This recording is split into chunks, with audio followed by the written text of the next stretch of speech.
আসেন খেতে খেতে কিছু কথা বলি। কথাগুলো খাওয়া প্রসঙ্গে না হলেও আশা করছি কিছু মানুষ মাথায় ঢুকিয়ে রাখবেন। মানুষ যখন নতুন নতুন পেজ খোলে তখন তার ফ্রেন্ড লিস্টে সে কাউকে চিনুক বা না চিনুক, কখনো কথা হোক বা না হোক, সবাইকেই ইনভাইট দেয়। তো অ্যাজ ইউজুয়াল আমিও ওইভাবেই পেজ খোলার পর সবাইকে ইনভাইট দিয়েছিলাম। কিছু মানুষ লাইক কমেন্ট করে, কিছু মানুষ করে না।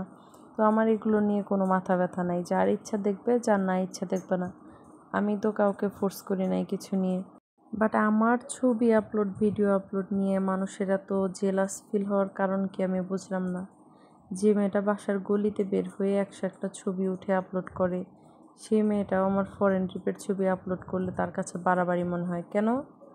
আমি তো কোনো কিছু বলতে চাইতেছি না কারো কোনো লাইফ নিয়ে।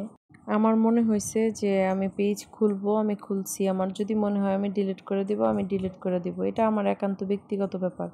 আমি কি আপলোড করব না করব সেটাও আমার ব্যক্তিগত ব্যাপার। আমি আমার মেয়ে নিয়ে, আমার ফ্যামিলি নিয়ে ঘুরি ফিরি, খাই দাই, এগুলো টুকটাক ভিডিও ক্যাপচার করে আপলোড করি, যাতে এগুলো ভবিষ্যতে আমার একটা মেমোরি হিসাবে থেকে যায়, বা আমি এগুলো নাও রাখতে পারি। এটা আমার একান্ত ব্যক্তিগত ইচ্ছা। পিছনে কথা বলার কি আছে এগুলো নিয়ে? ইনবক্সে ছবি চেয়েও আপনারা আবার সেগুলো নিয়ে সমালোচনা করেন, সেটা আবার আমার কানে আসে কেন? পিছনে সমালোচনা করলে আপনাদেরকে পিছনেই থেকে যেতে হবে, সামনে যেতে পারবেন না।